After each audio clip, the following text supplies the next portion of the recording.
Hey, Owen, this is James. I love your podcast. You and Lucien Greaves are doing an excellent job. Keep up the good work.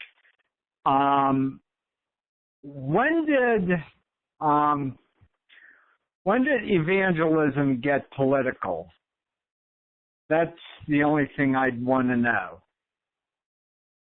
So if you're able to answer that, let me know. You have a good day. I appreciate that. Really interesting question, actually. And I talked about this on my main channel not too long ago. So I went into the video and I clipped it out so that we could give it a listen, because it's been a while since I've done this video. I think it's been a couple of months. Let's listen to the video and see what I said at the time. Hang on, let me find it. Here it is. Okay. Okay. Yeah. The name of the video, I believe, was The Rise of Televangelism. I think it's about halfway through the video, but let's listen to it.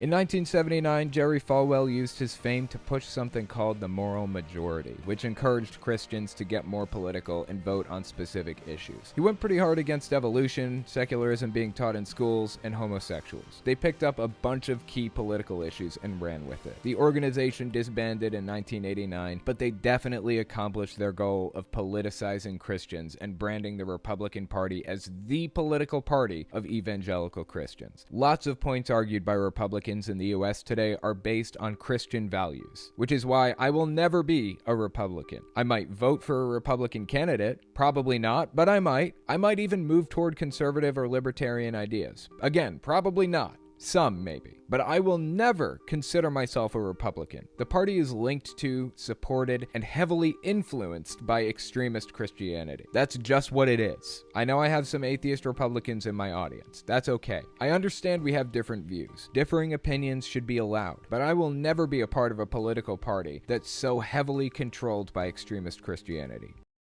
So the bottom line behind this video is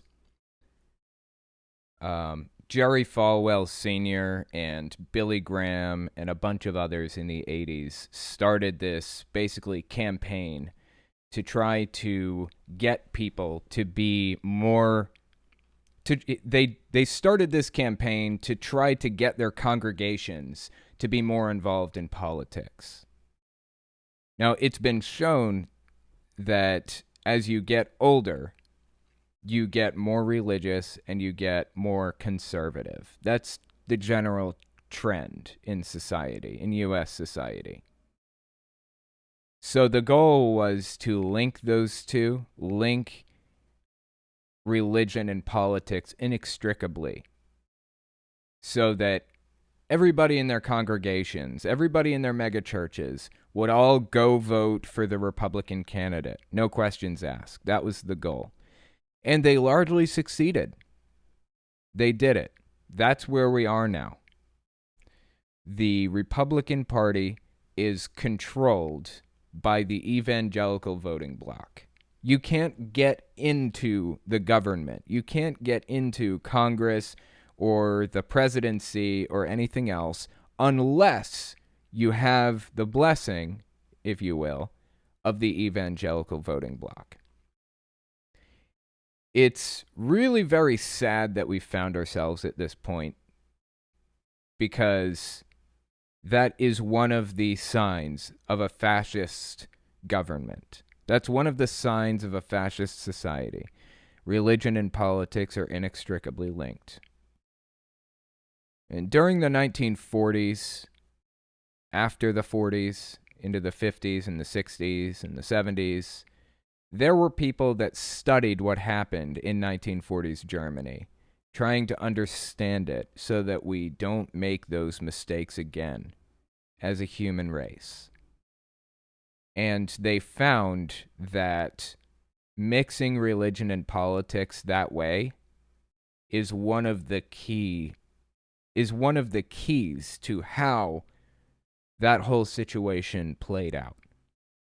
It was one of the ways that the leadership in the government in the 1940s in Germany riled people up. They got them all pissed off over the fact that Jews killed Jesus. That was their rallying cry. That's what got all of the people on board in Germany. One of the things that got them all on board. Plus, rhetoric that looked a lot like what we see happening right now in the U.S. with Donald Trump and demonizing others, demonizing anybody who doesn't have white skin, that kind of thing. That's how it happened.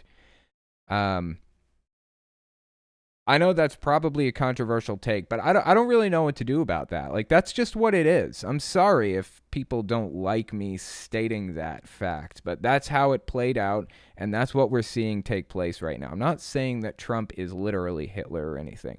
I'm saying he's using a lot of the exact same tactics that Hitler used. And that is a disturbing sign to me. It should be disturbing to anybody.